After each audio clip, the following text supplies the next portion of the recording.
Welcome to our class Deep Insights. Today we are discussing about Perry Bourdieu. Algeria ନିବାସୀ, ସାଂସ୍କୃତିକ ସଂରଚନାବାଦୀ, ସାର୍ବଜନିକ ବୁଦ୍ଧିଜୀବୀ peri ବର୍ଡ୍ୟୁ ଜଣେ ଫରାସୀ ସମାଜ ବିଜ୍ଞାନୀ ଥିଲେ। ସେ 1930 ମସିହା ଅଗଷ୍ଟ 1ରେ ଜନ୍ମଗ୍ରହଣ କରିଥିଲେ। ପ୍ରଖ୍ୟାତ ଜନବୁଦ୍ଧିଜୀବୀ ହିସାବରେ ତାଙ୍କର ନାମ ଡକ୍ ଥିଲା। ପୁସ୍ତକ ହେଉଛି ତାଙ୍କର ଡିଷ୍ଟିଂସନ୍। ବୋର୍ଡ୍ୟୁଙ୍କ ଉପରେ ଆଉ ଏକ ଉଲ୍ଲେଖନୀୟ ପ୍ରଭାବ ହେଲା ବ୍ଲେଜ୍ ପାସ୍କଲ୍, ଯାହାଙ୍କ ଉପରେ ବୋର୍ଡ୍ୟୁ ପାସ୍କାଲିଆନ୍ ଧ୍ୟାନର ନାମକରଣ କରିଥିଲେ। Life sketch. ପେରି ବୋର୍ଡ୍ୟୁ ଦକ୍ଷିଣ ଫ୍ରାନ୍ସର ଡେଙ୍ଗୁଇନ୍ ପିରେଡେନ୍ସ ଆଟଲାଣ୍ଟିକ୍ସରେ ଏକ ଡାକ କର୍ମଚାରୀ ଏବଂ ତାଙ୍କ ପତ୍ନୀଙ୍କ ଠାରୁ ଜନ୍ମଗ୍ରହଣ କରିଥିଲେ। 1962 ମସିହାରେ ବୋର୍ଡ୍ୟୁ ମାରି କ୍ଲେର୍ ବ୍ରିଜାର୍ଡଙ୍କୁ ବିବାହ କରିଥିଲେ। ତିନୋଟି ପୁଅ ଜେରେମ୍, ଇମାନୁଏଲ୍ ଏବଂ ଲୌରେଣ୍ଟ ଥିଲେ। ପ୍ୟାରିସର ଲାଇସି-ଲୁଇଲେ ଗ୍ରାଣ୍ଡକୁ ଯିବା ପୂର୍ବରୁ ବୋର୍ଡ୍ୟୁ ପାଉରେ ଥିବା ଲାଇସି-ଲୁଇସ୍ ବାର୍ଟୋରେ ଶିକ୍ଷିତ ହୋଇଥିଲେ। ସେଠାରୁ ସେ ପ୍ୟାରିସରେ ଇକୋଲ୍ ନର୍ମାଲେ ସୁପିରିୟର (ENS) ରେ ପ୍ରବେଶ କରିଥିଲେ, ଯେଉଁଠାରେ ସେ ଲୁଇ ଆଲ୍ଥୁଜର୍ଙ୍କ ସହ ଦର୍ଶନ ଅଧ୍ୟୟନ କରିଥିଲେ।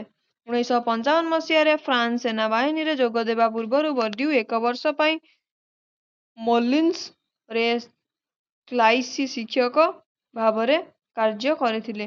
ବୋର୍ଡ୍ୟୁଙ୍କ ପ୍ରଥମ ପୁସ୍ତକ ସୋସିଓଲୋଜି ଡି ଆଲଜେରି 1958ରେ ପ୍ରକାଶ ପାଇଥିଲା। 1962ରେ ଆମେରିକାରେ ପ୍ରକାଶିତ ହୋଇଥିଲା। ବୋର୍ଡ୍ୟୁ ମୁଖ୍ୟତଃ ତାଙ୍କର ଧାରଣାଗୁଡ଼ିକୁ ସାମାଜିକ ପୁଞ୍ଜି (ସୋସିଆଲ୍ କ୍ୟାପିଟାଲ୍), ସାଂସ୍କୃତିକ ପୁଞ୍ଜି (କଲଚରାଲ୍ କ୍ୟାପିଟାଲ୍), ଅର୍ଥନୈତିକ ପୁଞ୍ଜି (ଫାଇନାନ୍ସିଆଲ୍ କ୍ୟାପିଟାଲ୍), ସଂକେତମୂଳକ ପୁଞ୍ଜି (ସିମ୍ବଲିକ୍ କ୍ୟାପିଟାଲ୍) ହିସାବରେ ଶ୍ରେଣୀବିଭାଗ କରିଥିଲେ। 1960 ମସିହାର ପ୍ରାରମ୍ଭରେ ବୋର୍ଡ୍ୟୁ ଲିଲ୍ ବିଶ୍ୱବିଦ୍ୟାଳୟରେ ଶିକ୍ଷାଦାନ ପାଇ ପ୍ୟାରିସ୍ ବିଶ୍ୱବିଦ୍ୟାଳୟକୁ ପ୍ରତ୍ୟାବର୍ତ୍ତନ କରିଥିଲେ। 1981 ମସିହାରେ କଲେଜ ଅଫ୍ ଡି ଫ୍ରାନ୍ସରେ ସମାଜ ବିଜ୍ଞାନର ମୁଖ୍ୟ ଭାବେ ପଦ ସମ୍ଭାଳିଥିଲେ। 1968 ମସିହାରେ ବୋର୍ଡ୍ୟୁ ୟୁରୋପିଆନ୍ ସେଣ୍ଟର ଡି ସୋସିଓଲୋଜିର ଦାୟିତ୍ୱ ବୁଝିଥିଲେ। ବୋର୍ଡ୍ୟୁ 23 ଜାନୁଆରୀ 2002 ମସିହାରେ ପ୍ରାୟ 71 ବର୍ଷ ବୟସରେ ଫ୍ରାନ୍ସର ପ୍ୟାରିସଠାରେ ଶେଷ ନିଶ୍ୱାସ ତ୍ୟାଗ କରିଥିଲେ। ବୋର୍ଡ୍ୟୁଙ୍କ ସମାଜ ବିଜ୍ଞାନର ପ୍ରୟୋଗ ତତ୍ତ୍ୱ ପେରି ବୋର୍ଡ୍ୟୁସ୍ ଥିଓରି ଅଫ୍ ସୋସିଓଲୋଜି ସଂରକ୍ଷିତ ଫୋର୍ସ ଭାବରେ ବିଦ୍ୟାଳୟ 1966 ଦି ସ୍କୁଲ ଆଜ୍ ଏ କନଜରଭେସନ୍ ଫୋର୍ସ ଅଭ୍ୟାସର ପ୍ରୟୋଗ ତତ୍ତ୍ୱର ରୂପରେଖ 1977 outline of A theory of practice 1977 ଶିକ୍ଷା, ସମାଜ ଏବଂ ସଂସ୍କୃତିର ଉତ୍ପାଦନ 1972 reproduction in education society and culture 1977 ଭିନ୍ନତା ବିଚାରର ସ୍ୱାଦର ସାମାଜିକ ସମାଲୋଚନା 1984 distinction A social critic of the judgement of test 1984 ପୁଞ୍ଜିର ଆକାର 1986 ଫର୍ମସ୍ ଅଫ୍ କ୍ୟାପିଟାଲ୍ ଭାଷା ଏବଂ ସାଙ୍କେତିକ ଶକ୍ତି 1991 ଲାଙ୍ଗୁଏଜ୍ ଆଣ୍ଡ ସିମ୍ବଲିକ୍ ପାୱାର ସମାଜ ବିଜ୍ଞାନରେ ପେରି ବୋର୍ଡ୍ୟୁଙ୍କ ପ୍ରୟୋଗ ତତ୍ତ୍ୱ ପେରି ବୋର୍ଡ୍ୟୁସ୍ ଥିଓରିଜ୍ ଇନ୍ ସୋସିଓଲୋଜି କ୍ୟାପିଟାଲ୍ ପୁଞ୍ଜି ଅଭ୍ୟାସ ହାବିଟସ୍ କ୍ଷେତ୍ର ଫିଲ୍ଡ ସାଙ୍କେତିକ ହିଂସା ସିମ୍ବଲିକ୍ ଭାଓଲେନ୍ସ ପେରି ବୋର୍ଡ୍ୟୁ ସାମାଜିକ ଶ୍ରେଣୀ ଓ ପୁଞ୍ଜି Pierre Bourdieu social class and capital ଆର୍ଥିକ ପୁଞ୍ଜି ଇକୋନୋମିକ୍ କ୍ୟାପିଟାଲ୍ ବା ଅର୍ଥନୀତିରେ ପୁଞ୍ଜି ଆର୍ଥିକ ସମ୍ପତ୍ତି ଦ୍ରବ୍ୟ ଏବଂ ସମ୍ପତ୍ତିକୁ ବୁଝାଏ। ମାର୍କ୍ସଙ୍କ ଧାରଣା ଦ୍ୱାରା ପ୍ରଭାବିତ ହୋଇ ବୋର୍ଡ୍ୟୁ ସଂସ୍କୃତି ଏବଂ ସାମାଜିକୀକରଣ ତଥା ଆର୍ଥିକ କ୍ଷେତ୍ରକୁ ଆଚ୍ଛାଦିତ କରିବା ପାଇଁ ଶ୍ରେଣୀ ବା କ୍ଲାସର ଧାରଣାକୁ ବିସ୍ତାର କରିଥିଲେ। ଏଥିସହିତ ଆର୍ଥିକ, ସାମାଜିକ ଏବଂ ସାଂସ୍କୃତିକ ପୁଞ୍ଜିର ଧାରଣାକୁ ସୃଷ୍ଟି କରିବା ମଧ୍ୟ ବୋର୍ଡ୍ୟୁଙ୍କ ଚିନ୍ତା ଓ ଚେତନାର ଅନ୍ତର୍ଭୁକ୍ତ ଥିଲା। ସାଂସ୍କୃତିକ ପୁଞ୍ଜି କଲଚରାଲ୍ କ୍ୟାପିଟାଲରେ କହିଲେ ଜ୍ଞାନ, ଦକ୍ଷତା, ସ୍ୱାଦ ଏବଂ ବ୍ୟବହାରକୁ ବୁଝାଇଥାଏ, ଯାହା ଆବଶ୍ୟକୀୟ କିମ୍ବା ଜୀବନରେ ଅଗ୍ରଗତି ପାଇଁ ସୁଯୋଗ ସୃଷ୍ଟି କରିପାରିବ। ବୋର୍ଡ୍ୟୁଙ୍କ ମତରେ ଏହା ବିଶ୍ୱବିଦ୍ୟାଳୟ ସ୍ତରୀୟ ଡିଗ୍ରୀ ବା ଶିକ୍ଷା କିମ୍ବା ଶାସ୍ତ୍ରୀୟ ସଙ୍ଗୀତ, କ୍ଲାସିକାଲ୍ ମ୍ୟୁଜିକ୍ ଏବଂ ଆର୍ଟ ହାଉସ୍ ଚଳଚ୍ଚିତ୍ର ଆର୍ଟ ହାଉସ୍ ଫିଲ୍ମ ପ୍ରତି ଉଚ୍ଚ ଆଗ୍ରହ ହାଇବ୍ରୋ ଆଗ୍ରହ ରହିବାକୁ ଦର୍ଶାଇଥାଏ। ସାମାଜିକ ପୁଞ୍ଜି ସୋସିଆଲ କ୍ୟାପିଟାଲ ଏପରି ଏକ ପୁଞ୍ଜି ଯାହା ସାମାଜିକ ନେଟୱାର୍କ ଏବଂ ସମ୍ପର୍କକୁ ବୁଝାଇଥାଏ, ଯାହା ବ୍ୟକ୍ତିର ଅଗ୍ରଗତି ଏବଂ ସଫଳତା ପାଇଁ ସୁଯୋଗ ସୃଷ୍ଟି କରିଥାଏ। ଉଦାହରଣ ସ୍ୱରୂପ, ଏକ କମ୍ପାନୀରେ ଥିବା ବ୍ୟକ୍ତିମାନଙ୍କ ସହିତ ବ୍ୟକ୍ତିଗତ ଭାବେ ପରିଚିତ ହେବା, ଯିଏ ବ୍ୟକ୍ତିକୁ ବୃତ୍ତି କିମ୍ବା ଇଣ୍ଟର୍ନସିପ୍ ପାଇଁ ସୁପାରିଶ କରିପାରିବ। ସାଂସ୍କୃତିକ ପୁଞ୍ଜିର ତିନୋଟି ବିଶେଷତ୍ୱ ବୋର୍ଡ୍ୟୁଙ୍କ ମତରେ ଆବିଷ୍କାର ବା ସନ୍ନିବେଶିତ ଏମ୍ବଡିଡ୍, ବସ୍ତୁନିଷ୍ଠ ଅବଜେକ୍ଟିଫାଏଡ୍, ଆନୁଷ୍ଠାନିକ ଇନଷ୍ଟିଟ୍ୟୁସନାଲାଇଜ୍ଡ। ସନ୍ନିବେଶିତ ପୁଞ୍ଜି ସାଂସ୍କୃତିକ ପୁଞ୍ଜି ଏକ ପୋଷ ଉଚ୍ଚାରଣକୁ ସୂଚାଇଥାଏ। ବସ୍ତୁନିଷ୍ଠ ତଥା ସାଂସ୍କୃତିକ ପୁଞ୍ଜି ଏକ ପରିକଳ୍ପିତ ବାହ୍ୟ ରୂପରେଖକୁ ବୁଝାଏ। ସାଂସ୍କୃତିକ ପୁଞ୍ଜିର ଆନୁଷ୍ଠାନିକ ରୂପ ଏକ ଲିଗ୍ କିମ୍ବା ରସେଲ ଗ୍ରୁପ ବିଶ୍ୱବିଦ୍ୟାଳୟ ରସେଲ ଗ୍ରୁପ ୟୁନିଭର୍ସିଟିରୁ ଏକ ଡିଗ୍ରୀ ହୋଇପାରେ। ପ୍ରତୀକାତ୍ମକ ପୁଞ୍ଜି ରିଫ୍ଲେକ୍ଟିଭ କ୍ୟାପିଟାଲ କହିଲେ ସମ୍ମାନ, ପ୍ରତିଷ୍ଠା ଏବଂ ମାନ୍ୟତାର ଆଧାରକୁ ବୁଝାଏ। ଏହା ବ୍ୟକ୍ତିଗତ ଆଧାରରେ ପ୍ରାପ୍ତ ହୋଇଥାଏ। ଉଦାହରଣ ସ୍ୱରୂପ, ଯୁଦ୍ଧର ନାୟକ। ଏହା ମାଧ୍ୟମରେ ସହଯୋଗୀ ମାନଙ୍କର ସ୍ୱୀକୃତି ସମାହିତ ହୋଇଥାଏ। ପେରିବର୍ଡ୍ୟୁ ଅଭ୍ୟାସ ପେରିବର୍ଡ୍ୟୁ ହ୍ୟାବିଟ୍ସ। ବର୍ଡ୍ୟୁ ସାଂସ୍କୃତିକ ପୁଞ୍ଜିର ଆବିର୍ଭୂତ ଦିଗକୁ ସୂଚାଇବା ପାଇଁ ଅଭ୍ୟାସ ଶବ୍ଦକୁ ପ୍ରସ୍ତୁତ କରିଥିଲେ। ବିଶେଷ କରି ଅଭ୍ୟାସ, କୌଶଳ ଏବଂ ଦକ୍ଷତାକୁ ମଣିଷ ନିଜ ଜୀବନରେ ଜମା କରୁଥିବା ମନୋଭାବକୁ ଅଭ୍ୟାସ କୁହାଯାଏ।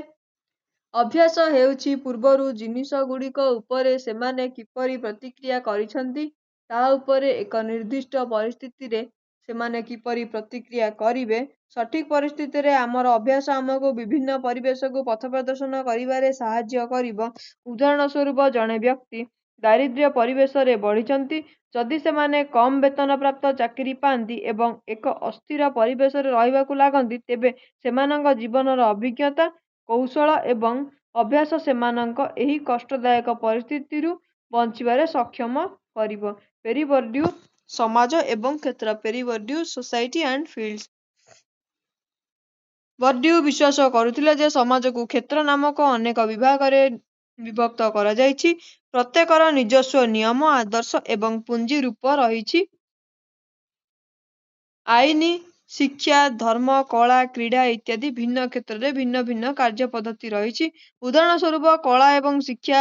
ଏହା ବିଶେଷ କଳା ମହାବିଦ୍ୟାଳୟଗୁଡ଼ିକରେ ହୋଇଥାଏ। ଏକ ସାମାଜିକ କ୍ଷେତ୍ର ଖେଳ ବା କ୍ରୀଡ଼ାର କ୍ଷେତ୍ରର ପ୍ରତିନିଧିତ୍ୱ କରିଥାଏ, ଯେଉଁଠାରେ ପ୍ରବେଶ କରିବା ପାଇଁ ସାଧନ ସମ୍ପନ୍ନ ରହିଥିବା ବେଳେ ଆବଶ୍ୟକ। ଏହିପରି ପ୍ରତ୍ୟେକ ସାମାଜିକ କ୍ଷେତ୍ର ବିଶେଷ ପ୍ରକାରର ସଂସାଧନର ମହତ୍ତ୍ୱ ପ୍ରଦାନ କରିଥାଏ, ଯାହାକୁ ବର୍ଡ୍ୟୁ ପୁଞ୍ଜି କରିଥିଲେ। ଏହି କ୍ଷେତ୍ରରେ ବ୍ୟକ୍ତି ଏବଂ ତାହାର ସାମାଜିକ ସ୍ଥିତି ରହିଥାଏ।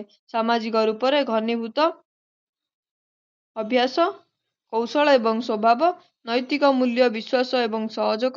ସାମାଜିକ ପଦରେ ଏକ ବ୍ୟବସ୍ଥା ବା ପ୍ରଣାଳୀ ଏକ କ୍ଷେତ୍ର।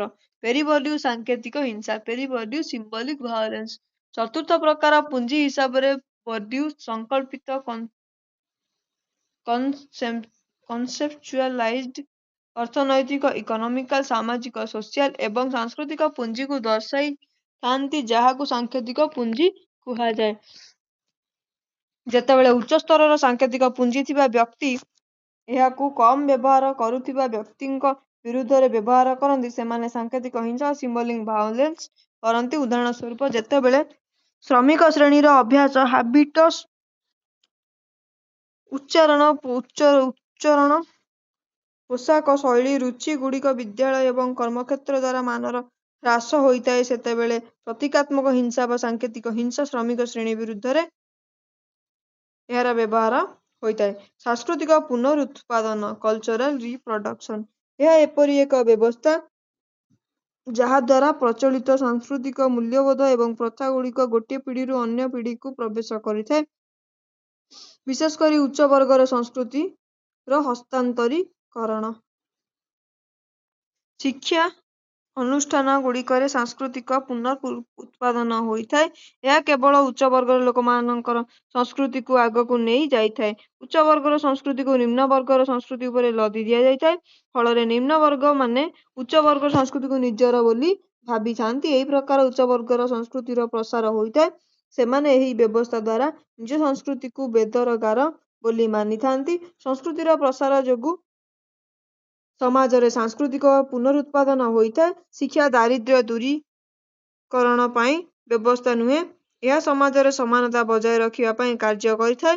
ଉଚ୍ଚ ବର୍ଗର ଶିକ୍ଷାର୍ଥୀମାନେ ଉଚ୍ଚ ଶିକ୍ଷା ଅନୁଷ୍ଠାନ ମାଧ୍ୟମରେ ଅଧିକ ପୁଞ୍ଜି ଏବଂ ଶକ୍ତି ପାଇଥାନ୍ତି। ତେଣୁ ଶିକ୍ଷା ହିଁ ସାଂସ୍କୃତିକ ପୁନରୁତ୍ପାଦନର ମାଧ୍ୟମ ଅଟେ। ପେରି ବର୍ଡ୍ୟୁଙ୍କ ଶିକ୍ଷା ପ୍ରତି ଅବଦାନ। Contribution of Pierre Bourdieu towards education. ସାମାଜିକ ପୁନର୍ଗଠନ ସୋସିଆଲ ରିପ୍ରଡକ୍ସନ୍। ସାଂସ୍କୃତିକ ପୁଞ୍ଜି କଲଚରାଲ କ୍ୟାପିଟାଲ। ଅଭ୍ୟାସ ହାବିଟସ୍। ଭାଷା ଲାଙ୍ଗୁଏଜ। ପ୍ରତିଫଳିତ ସମାଜ ବିଜ୍ଞାନ ରିଫ୍ଲେକ୍ଟିଭ ସୋସାଇଟି। ସାଂସ୍କୃତିକ ଉତ୍ପାଦନର କ୍ଷେତ୍ର ଫିଲ୍ଡ ଅଫ୍ କଲଚରାଲ ପ୍ରଡକ୍ସନ୍।